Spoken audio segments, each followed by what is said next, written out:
as the sun rises on day 5. We are slap bang in the middle of spring, and we still have a little bit of work left to do before we can say that we are done with all of our prep work. Hello again, I am Jim Bob, and welcome back to Deutz Fahrm here on Gorala. So, we have a little bit of our budget left over from field expansion. And what I'm thinking of doing is adding one more field, and I'm looking at this field here, field 72. Now I'd love to have field 71 as well, but that field is a little bit too expensive. It's around 140,000 or so at the moment, and even if we discount it down a bit with some contract work today, it's still going to be too expensive.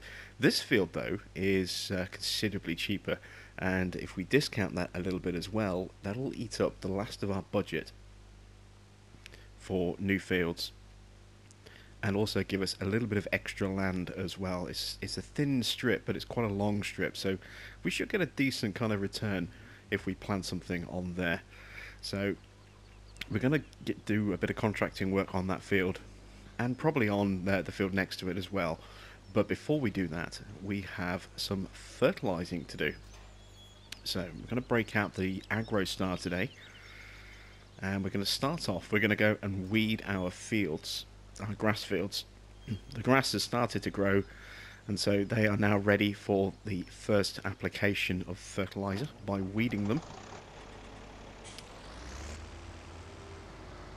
So we're going to back our way out.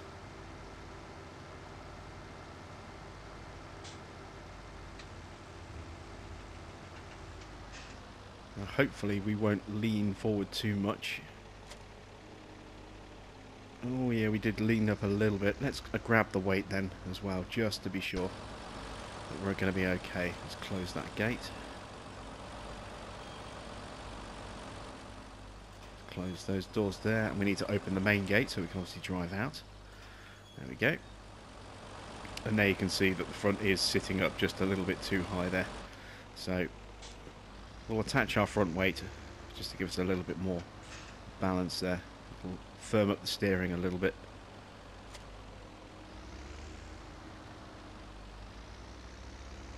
So we're going up to the top section of the map to do the fields by the sheep farm and the fields by the pig farm. Both of those areas are where we put our grass down. We've got one field that's native, so we won't be able to do any weeding on that, but we do have that custom field that we created by merging two together, fields 38 and 39. They are a nice big grass field for us now. And we also have field 22 and 23, which are merged into a grass field, and then field 31 inside the pig farm as well. So we're going to go and make sure that those get their first stage of fertilizer applied to them. And once we've done that, we're then going to spray, well I say spray, we're going to spread some fertilizer pellets on our existing fields, get them up an extra stage as well. And once we've done that, then we'll move on to doing a bit of contract work and look to acquire field 72, I think it is. Is it 72? Yes, 72. So that's kind of our plan of action for today. I suppose I could have taken that turn there. We can cut through a little bit further up, I think.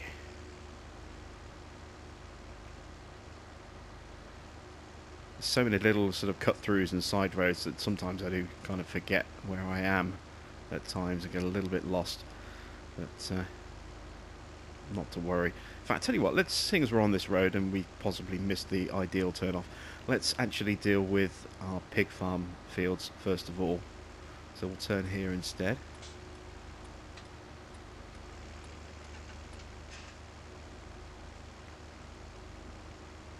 And head up this way.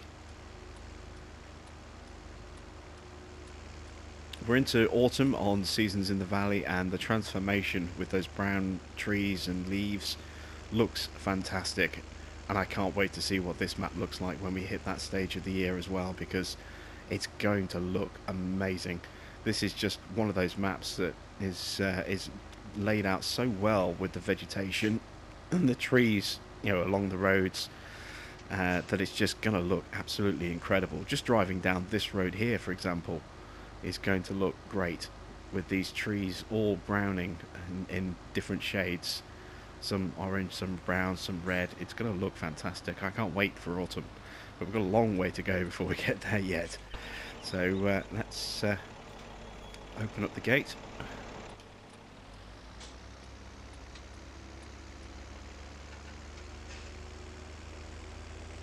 Make our way over to the first of our grass fields. Here it is.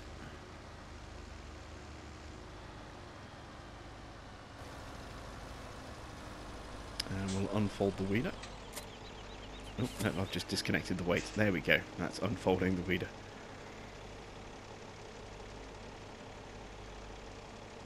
And of course, because it's still at stage 1 growth, we don't need to worry about not having narrow tyres on yet. But obviously once we've done this stage, we will have to fit narrows next time we come to weed this, or else we'll start flattening down the grass back to this stage again, which obviously we don't want to do. And same with our crops as well. We can drive over them with our fertilizer spreader like this with no issues at all in this initial growth stage, because we're just planting regular grain. If we had sugar beets, then we would have to use care wheels, because even the second you plant them, you know, if you drive over them with anything other than care wheels, you immediately start to damage the seed bed, and you kind of stunt the growth of any crop that you drive over and keep it at just stage 1. It will still grow, but you can't then fertilize it a further stage. That's kind of the thing with sugar beets. We found that out the hard way on Deutz Fahrm a while back, several months ago, when we did our big beet harvest.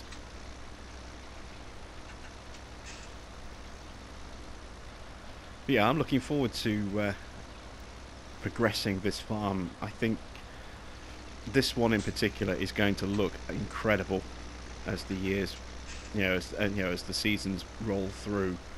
I think it's going to look really good in the summer when the trees are at their lushest, so to speak, and the sunlight is going to give us some really, really nice reflections and camera angles. And then in autumn, this map's going to look incredible. And then winter, I'm curious as to whether or not we're actually going to get snow, because we're playing with start again. We're playing with the Wales geo, so it's going to be very wet. And it's not the warmest of climates, but having said that, it might be too wet for snow. Now, in reality, in parts of Wales, it snows pretty heavily when we do get snow here in the UK, but snow is kind of intermittent. We don't get it every year, and when we do, it's more in certain areas of the country, and I say country, not just in England. Scotland and Wales tend to get more snow than most parts of the parts of England because of the terrain. Scotland obviously is quite is the northern part of the UK, and is very sort of hilly and mountainous in places, and quite isolated as well. It's not that developed in a lot of places. There's a lot of sort of sprawling countryside, and it tends to get very cold and very wet through good parts of the year, and then very, very wet and very cold and even snowy sort of as we move into winter time. Wales is a little bit different. There's lots and lots of hills and valleys in Wales, and it tends to rain an awful lot there, hence the Wales geo being a very wet geo. It does snow in Wales as well, but not, I think, to the same degree as it does in Scotland. And then the UK England, sorry, just doesn't tend to get that much snow anymore. When I was a kid, we used to get snow every year, and it just doesn't happen now. And when we do, it tends to be kind of rubbish snow, really. It doesn't really last for very long, doesn't stick around very long. It's not usually very deep. And when we do get a smattering of proper snow, the whole country kind of just grinds to a halt because it's been so long since we've had proper snow that just a little bit on the roads just causes everyone to panic. It's kind of a shame, actually. I used to live many years ago when I was a kid growing up. I used to live opposite this huge sort of waste ground area. It was called the waste ground. It wasn't like a dumping ground. It was just like a bit of land that nobody ever, it was just like public access land, but this huge, great big hill, and it was right on my doorstep, and it was perfect for sledding every year. We would break out the sled and I would bomb up and down the hill, and it was a really, really great location for that. And you know, these days, I mean, that area, I haven't been back there for many years now, but that area has been, you know, changed a little bit, and there's been a lot of trees planted in that area. That hill no longer really is a sledding hill, even if the weather was good enough to allow that kind of thing. You know, there's just too many obstacles there now. It's just not an ideal place like it used to be when I was a kid, when we actually had snow there every year. I mean, I used to build an igloo in the back garden more often than not. We had, you know, snow that good, and you couldn't do that these days. It's just not a regular occurrence.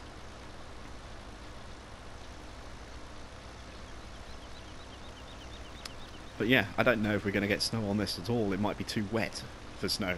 It's as silly as that sounds. It might just rain a lot and be very, very cold. The ground will still freeze up, because that is probably, you know, that is part of the course for the season's geo. But whether we get that much snow or not on the Wales mod, I don't know. It's going to be interesting to see. I'm kind of looking forward to seeing what winter brings on this farm. We're not going to get much, if any, snow on American Midwest. We're playing with a Midwest geo on that, so it's a much warmer climate. So we might get a little bit of snow here and there, but it won't be a lot. And our other farm, Seasons in the Valley, on the Valley of the Old Farm, is the default geo. So again, there's no guarantee of snow on that map. And if we do get it, I don't know how long it's going to last. I have seen the forecast, and we are going to get at least a day of snow that we know of in winter on that map. But again, we don't know how long that snow is going to last, or how deep it's going to end up being. It could be just a single layer of snow. It could end up being multiple layers. We're just going to have to wait and find out, I suppose. So I'd kind of like this one to actually have quite a bit of snow. I'm just really curious to see exactly how the game will change with a lot of snow. Of course, we could always have gone with the North Sweden geo, but it's not really the right location. The Wales geo is more applicable to this location. So maybe we'll do, in the future, we'll do another farm with the Seasons geo for North Sweden, and go with some proper hardcore snow. But that's a way off. We've still got a lot of life left in our other farms. Right, so that's that area taken care of. Didn't take very long at all.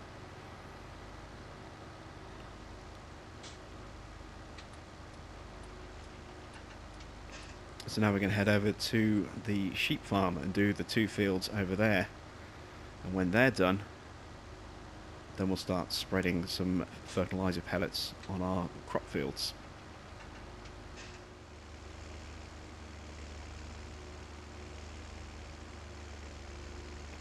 Okay, so we're coming up alongside our field here. This is field 35. This is the first of the fields that we own over here, but this is native grass, so we can't fertilise that. And we're kind of the wrong side as well. We need to be the other side of the farm, so let's follow this road around. We should be able to get access to our other fields down here.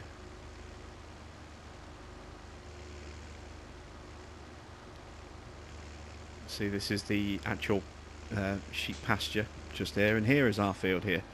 So again, you can see the difference between native grass, which has this sort of texture underneath, and then our planted grass, which has this sort of patches of mud, but a lot of this sort of much light, you know, I don't know what's the right shade to describe it, but it's almost like a bogey coloured green underneath it. So that helps us obviously see where our workable field is against native grass. It's all the same size, it's all the same height, it's just, you know, obviously we can fertilise some of it and the rest of it we can't. So let's run around this field. We'll get this one weeded, and then, as I say, back to pick up the fertiliser spreader, our Kuhn axis, and put some pellets down on our crop fields.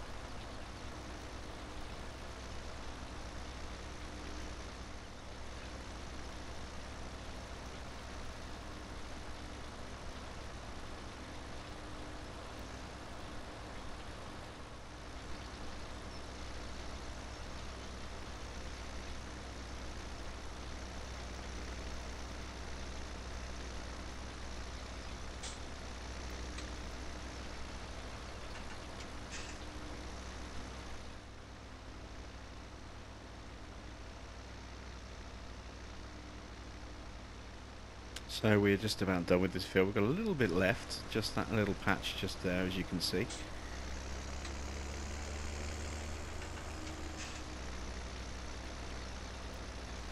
Don't know if I can tag all of this in one pass, probably not.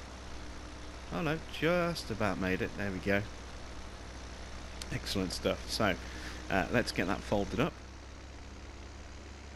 It's time for us to head back to the farm. We're going to shortcut through these trees here. Oh, I need to fold this, I just lifted it.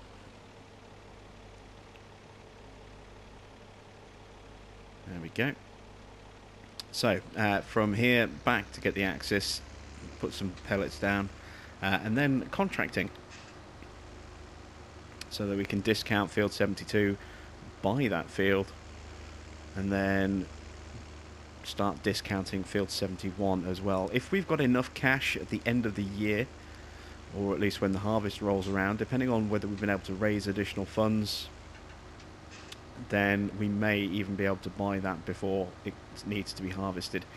We'll see how that goes as the year progresses, but 72 is definitely the one that we're going to be working on and buying today.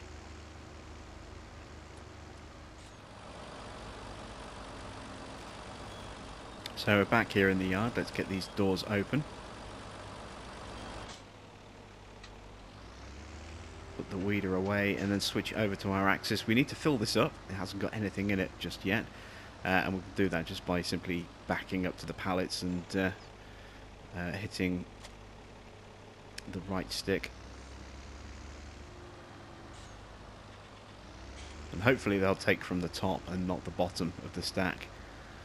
Although I don't think we have any control over that. It's just whichever one it decides to take first. So let's zoom in.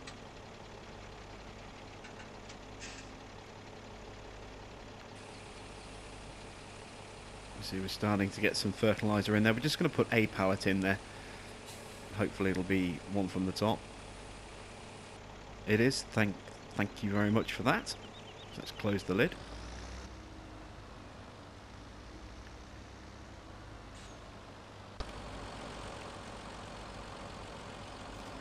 Don't really want to put in more fertiliser than we need to use, and one pallet will probably be all we need for now.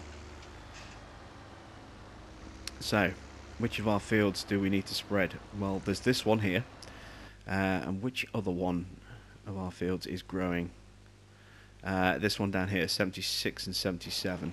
So we'll get these spread and fertilised, and then that'll be it for fertilising today.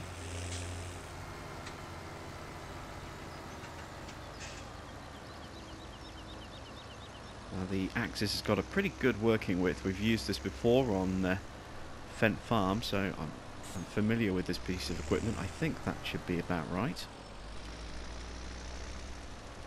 Oh, I'm a little bit conservative on that. We can actually drift out a little bit more.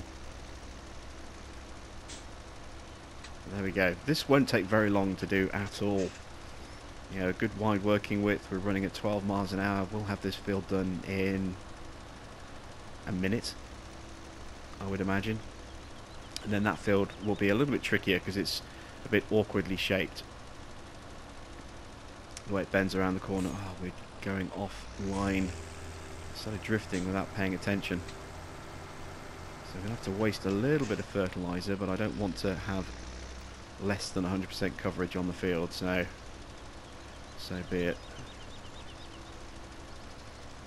There we go.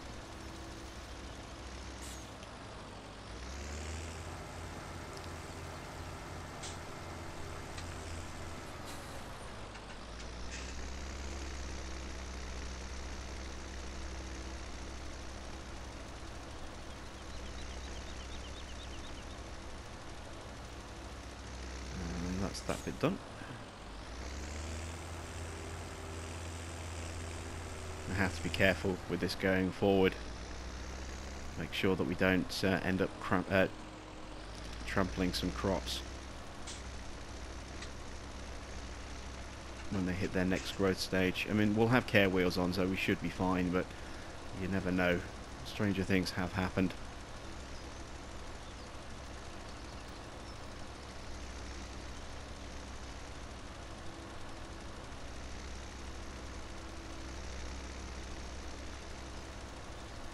Okay, that's that section done quite nicely.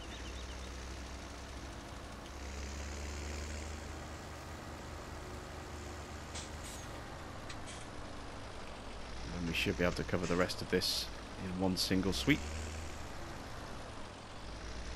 I'd be disappointed if we can't actually. We can, but I made a little bit of a boo-boo at the start there.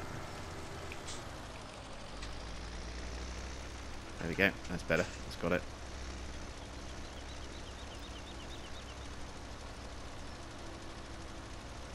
And that's it, that's this field done pretty much straight away. Like I said, it wasn't going to take us very long. It's not a particularly big field, and this piece of equipment does have a good spread radius. Not sure why it's lowered, better raise it up a bit.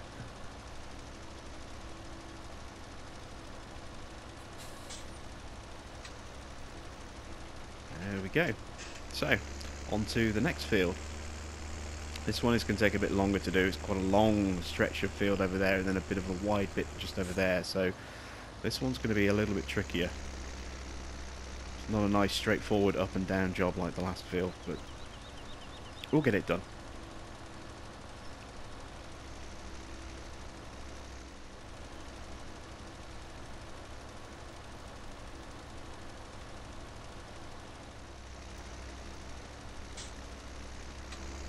Just this tiny little spot here, and there we go, that's it, our fertilising is done. So in terms of the chores that we needed to get done on our farm, we're done. It didn't take very long at all. That's because we're still outside the planting window to put our soybean in the ground. We need to wait till day 7 before we can get into the right window for that particular crop. So we have a couple of days of random work to do to kind of kill some time.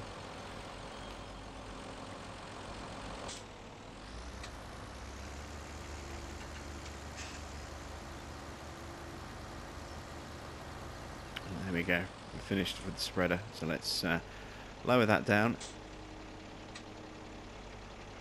and drop that off.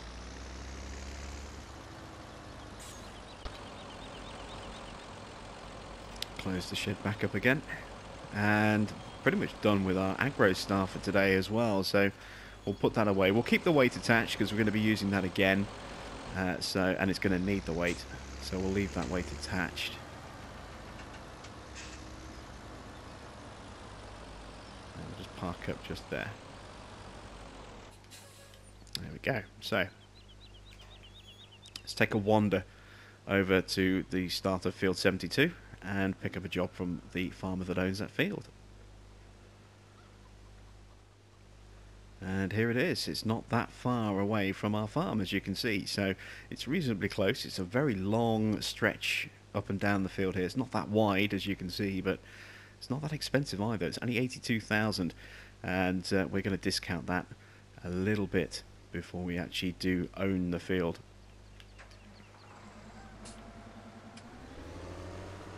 I mean, we could be really cheeky, and we could take the field through contracting all the way up to the point when it's ready to harvest and then buy it, but I'd rather we actually own the field before then. So we'll get the field sort of slurried and ploughed and cultivated, and then depending on what we're offered to seed, we may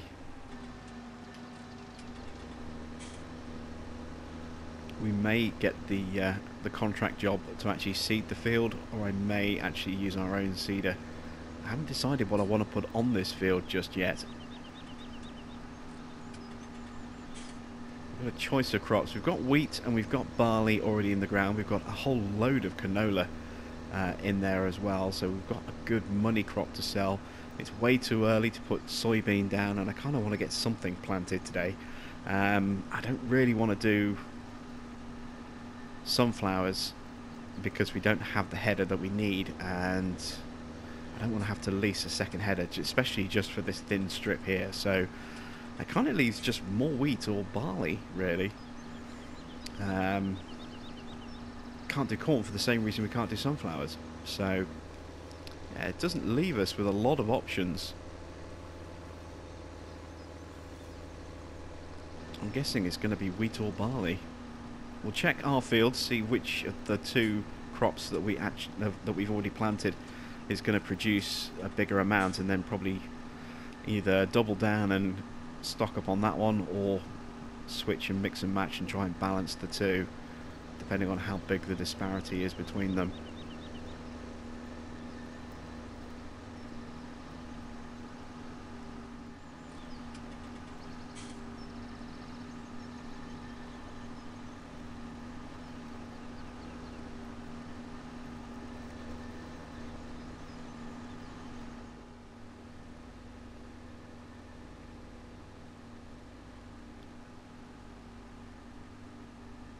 Almost done. Just needs a little bit more. There we go. So we've earned £1,000. It's nothing special, but we have dropped the price of the field a little bit. Although you wouldn't know to to look at that. Maybe a couple of thousand at most. Let's see. I might use that plough actually. Let's see what else we get. There's the culti plough. I do like using that with a field python maybe. I don't want to take too long on the job. Yeah, let's take this. Let's take the field python and the culti plough. So I didn't do this last time, but I need to do it this time. Let's go straight into settings and change our job time to ×5. I completely forgot to do that on the last one, but it was such a short job that it didn't really make that much of a difference. This one will take us a little bit longer though, so we need to make sure we get it done at the right speed.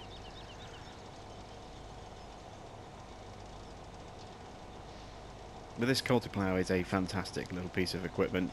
One of my favourite pieces from the Big Bud DLC. I don't use it often enough, but it's because it has such a high horsepower requirement, and you need to have a pretty powerful tractor to pull it. And when you're starting a farm, it's not very often I tend to start a farm with a tractor that's powerful enough to pull one of these.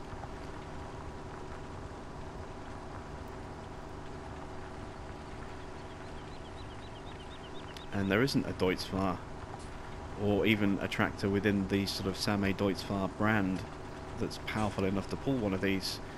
The most powerful one we could get would be the Series 9, and that goes up to about, what, 370? 360, something like that. Really underpowered when you compare it to the rest of the range. It might not even be that much, actually. I think it might only be about 330, maybe. It's seriously underpowered compared to, you know, the Fendt 9 series, or the Massey, the top Masseys. They're hitting 400 horsepower. The Fendt's hitting, Fendt 900 series hits 390. The New Holland T8, I think, hits over 400 horsepower, and then you've got the T9, which goes all the way up to like 560, 570 horsepower. But yeah, this one just, the Series 9 is pretty weak. I think it's kind of comparable in power to a T7, so not that powerful at all in the grand scheme of things. And that's the most powerful tractor that's available to us in this series, if we stick with the theme. So, we can take from, obviously, Deutz Fahrm, we can take from Same, there's only one, that's the Fortis. We can take from Lamborghini, and again, that's just the one. That is equivalent to the Deutz Fahrm Series 7. And we can take from Hurliman, so we can take a very, very weak, very small tractor, or a not quite so small, not quite so weak, but still pretty weak tractor from there as well, which has actually got less horsepower or comparable horsepower to our AgroStar, just a little bit more modern and more versatile. So we don't have a huge range of tractors available to us.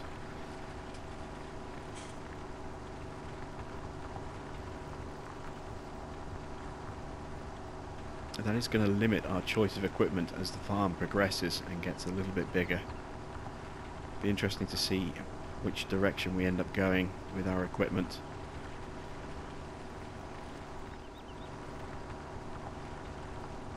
Another one of the things I really like about the map is the way that the fields are kind of broken up a little bit. Oops, I just clipped the telegraph pole there. I like the way the fields are broken up so that you have big fields on paper that have then been split into sections. It allows you to have a really big field but buy it in stages. You don't need, you know, insanely large sums of money to be able to purchase a field. You can buy it in sections in a way. That's an extra £2 in our back pocket there. Now we've got a cultivating job. This won't take too long either. Yeah, we'll take this equipment. This is a nice little setup, I think. I do like this little JCB fast track. It is quite a funky little tractor. I'll have to see if I can work this into one of my other farms, I think.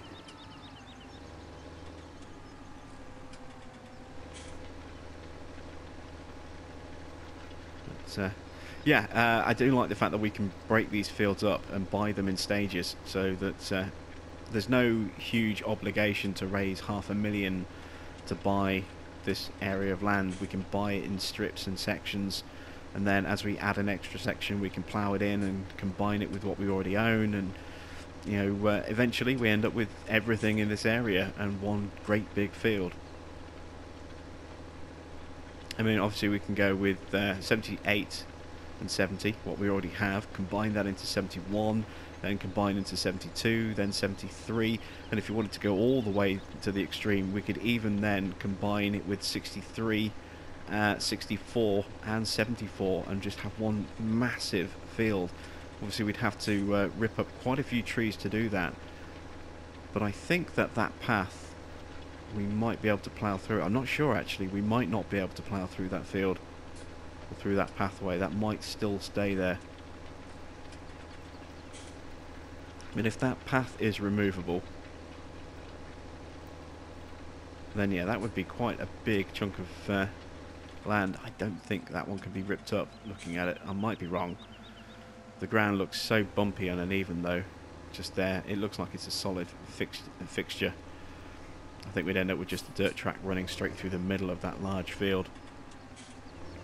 But even so, I mean, that's still a lot of field, you know, just on this side of the path, you know, with all the way down to the road down there.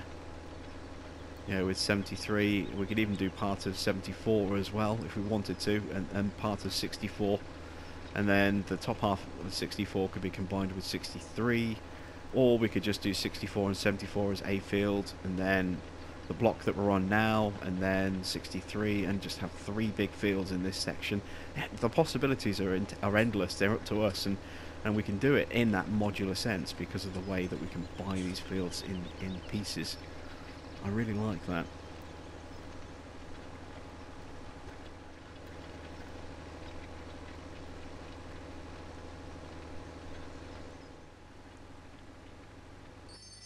Oh, and there we go. That's the end of this one as well.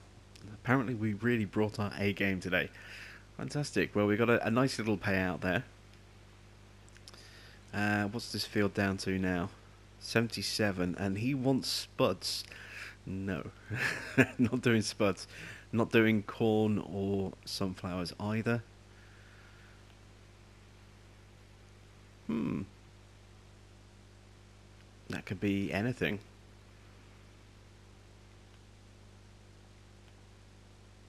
It's offering us that equipment again. You know, I haven't used this setup for a while, and we don't need to use all of it. This is the strange thing as well. We'll take this job, depending on what he wants us to plant. We need, obviously, the front tank. that's where the seed is kept. And we need the seeder, which is the back piece, but we don't need the cultivator, which is the middle piece. We can just bypass that completely. And this is wheat. Let's see. What do we have on our existing fields? It's pretty evenly split. Yeah, we'll take wheat on this field. So you can see we don't actually need to use the cultivating section on this at all. We can just plant like this. It's a little bit strange. Let's lower the front tank down as well. There we go. Yeah, absolutely no need for us to use that cultivating piece, because we've just cultivated the ground and the seeder works without it.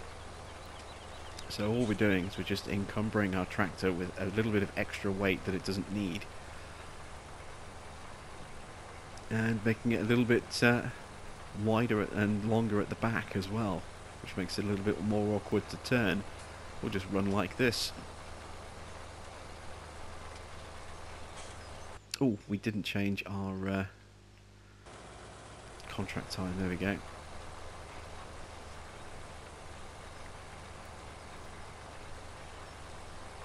So this job's probably going to take me 10 to 15 minutes, somewhere in that region.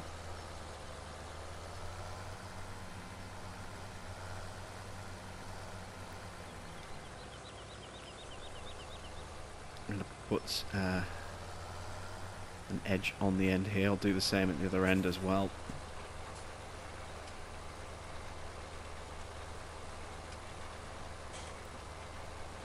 Doesn't matter if I'm perfect on the seeding or not. It's a contract job.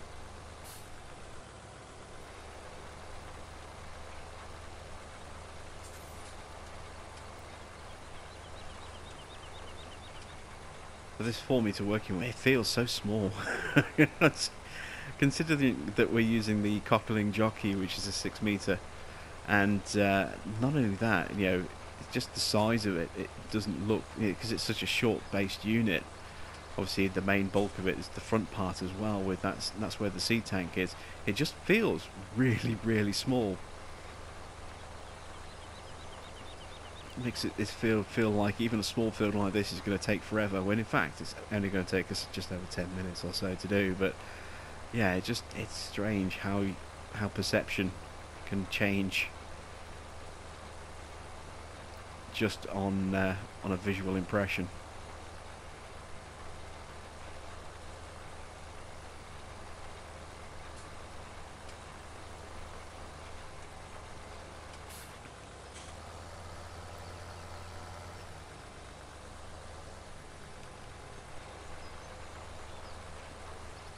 And put our little edge on just here. Just gives us a little bit more space and breathing room from that traffic. There we go. And now it's time for us to run up and down the field as cleanly and as smoothly as we can.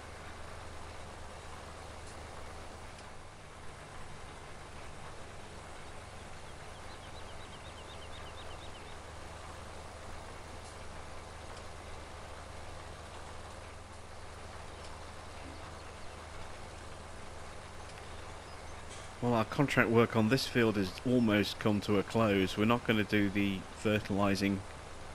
We'll do that ourselves once we take ownership of this field.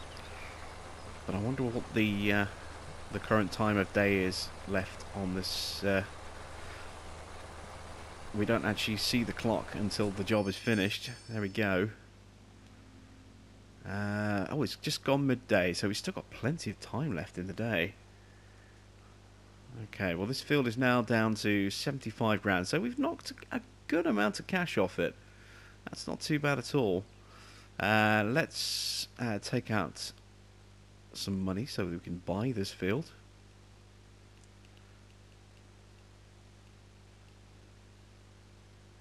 There we go. And we'll buy it. And there we go, we have another wheat field added to our farm. That's the last of the fields that we have enough money to buy or at least at this stage anyway. I need to keep money back because I do want to add a T7 into our farm at some point this year if I can. Obviously we need to add a combine in initially just through leasing, but maybe we'll purchase one. Everything else we're pretty much covered with, I think, but yeah, we definitely need to save up for that. I'm just looking at this field over here. This is a really big field. Which field is this? This is field 90. This is, I think, possibly the biggest field in the game for this particular map. How much is this field? I'm curious. Ooh, yeah, that's way too pricey. But it's kind of like almost like a giant bowl. I mean, look at the way that it just all kind of dips into that central point there. That's a very interesting shaped field. A big one as well. Right, so we still have time to kill before the end of the day, so I figure we may as well do a bit of contracting on this field here as well. Bring the price of this down so that when we do go ahead and purchase this, we can at least save a bit of cash. So what are we being offered first of all? You know what, we haven't used a Lamborghini on any of our farms, I don't think. Well, possibly one, I think, maybe. And this is kind of in as part of the same group. So let's take this job with this Lambo. This is, you know, obviously the equivalent is almost identical to the Series 7. The only thing that's different is the body shape at the front, and that's pretty much the only difference. It has the same rear light attachment, it's just the front lighting really that's different, and even then not by much. Lamborghini and Deutz Fahrm are the same company these days, so it's not that surprising.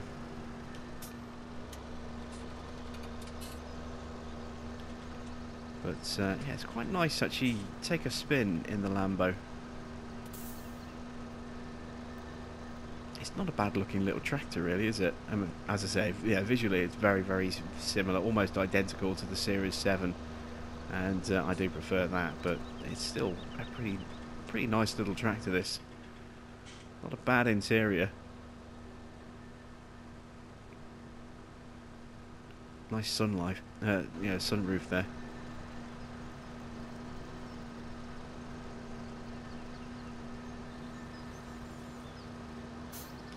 So this one's going to be quite an awkward field to do because of the way it's shaped. I'm going to have to put a boundary piece in here just because of the trees that are along the top of this field. There's quite a lot of them along here, so we will need a border piece.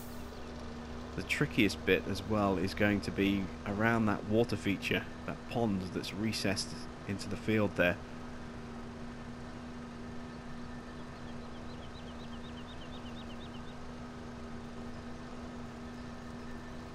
It's kind of a little bit awkward to work with the way that this particular field is shaped on its own, but I tell you what, once this field is ploughed together with the field that we've just bought, field 72, that water feature is going to look pretty impressive, sort of nestled in the middle of the field like that.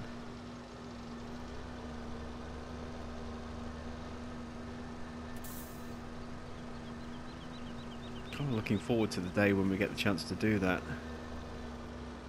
Oops.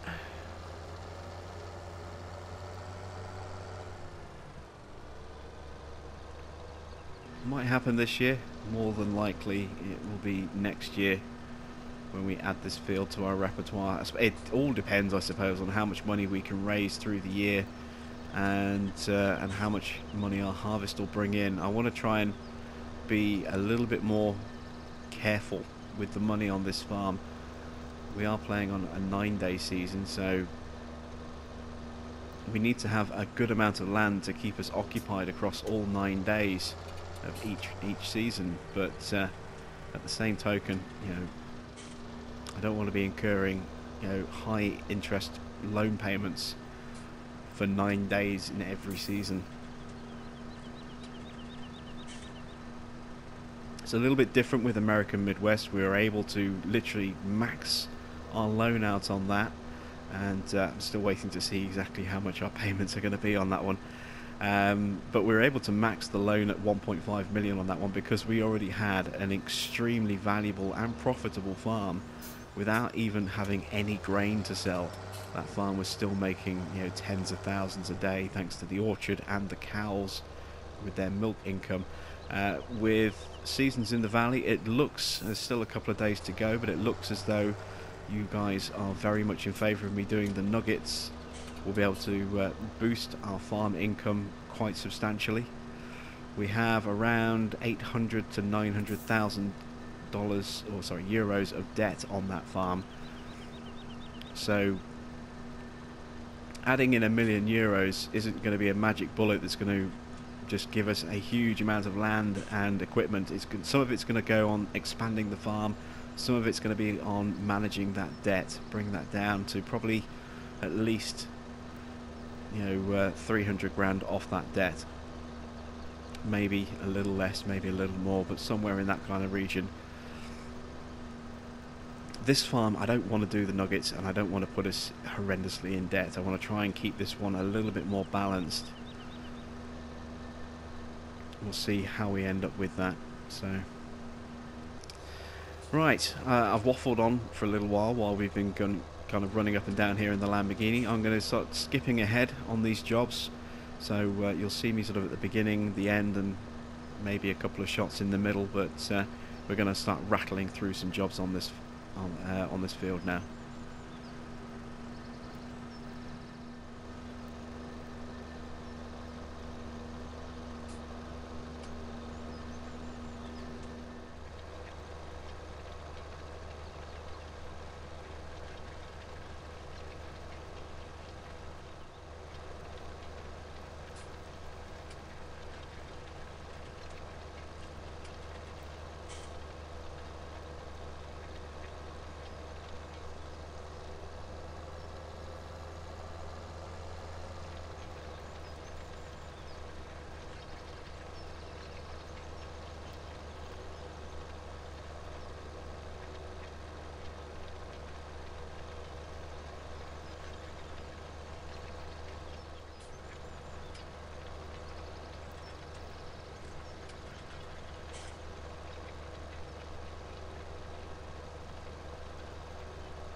So we have slurried, ploughed, and now cultivated this field, all using the Lamborghini. Earned a little bit of cash in the process, which is always good. And now it's time to seed. Let's see if we can get a Series 7 for the seeding. I'm sure there's going to be one in here somewhere. Well, there was our Fortis with the jockey. Could have taken the Lambo again. There we go. Yeah, we'll take this setup here. Oh, we're actually going to get a 10 grand payment for this one because it's only a 3 meter working width. This job is going to take quite some time to do. This will probably close out the day for us.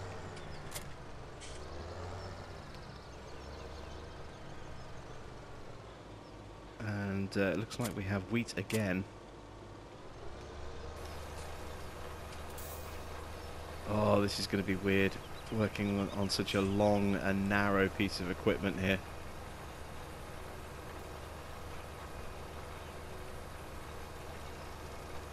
Might need to use these ridge markers just to make sure I know exactly where I'm going. It's kind of weird, we had a cultivating plough that we used and it's only ploughed, and then we got a cultivator and now we've got a seeder that cultivates. It's so many pieces of equipment that could have made this job so much quicker, but obviously we're getting paid for each step that we're taking, and we're getting a discount on the field for each step as well, so I'm not going to grumble at that. I kind of prefer it that way. But those ridge markers are not all that helpful. This is such a long cedar. This is quite awkward to use because it's so narrow. There's every chance that I'm going to end up leaving strips all the way down this field where it's not quite aligned properly. Depends what the overlap on this thing is like. Seems to be okay so far. As long as I keep my wheels pretty much against the edge of where I've seeded, I should be fine. So, right, time to crack on and plant with the Series 7.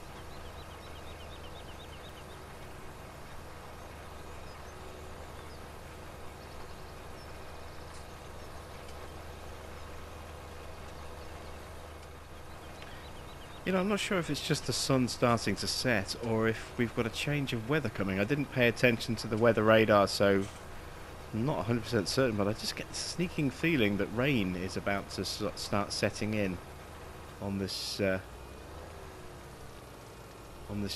I guess we'll find out as the job progresses. But yeah, right now it's looking as though it might end up raining a little bit. This thing is so cumbersome to use. If I'd realised how awkward it was going to be to just reposition this thing, I probably wouldn't have taken this particular cedar. Yeah, still not convinced about that weather change. It might just be it's getting late in the day. But it does look a little bit cloudy. You can see actually, yeah, the sun is starting to set, so it might just be that the day is getting older.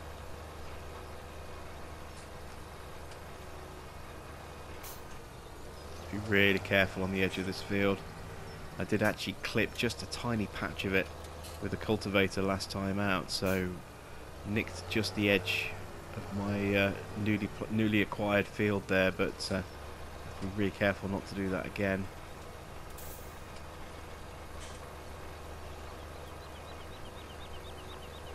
Got a nice little sunset there, look.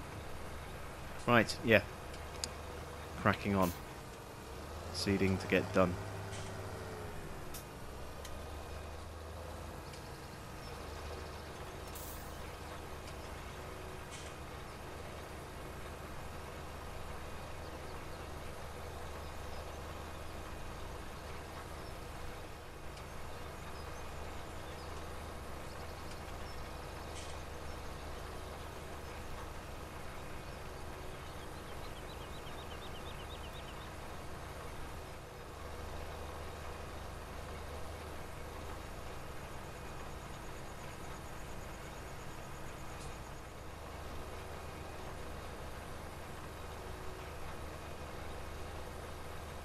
Almost done with the seeding, and as you can see, it's got very dark. Very dark indeed.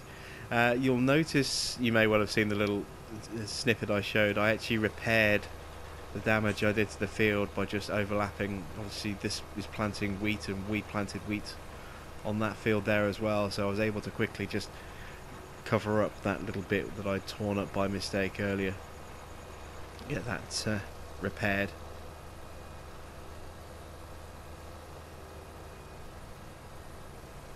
But this field is pretty much done. There's just tiny little bits left to do. Let's move around the corner, try and tag a bit more of that. It's so hard to actually see anything now. It really is getting very dark indeed. This is definitely going to end up being the final act of the day. But we'll get a nice little bit of cash for this as well. We should get, what, about 11 grand for this job, I think it was. Just under that. And it's been a tricky job. You know, we were given an hour to do this. And as you can see, it's taken me 40 minutes already. This is definitely not the easiest of seeders to use in tight, confined spaces like this.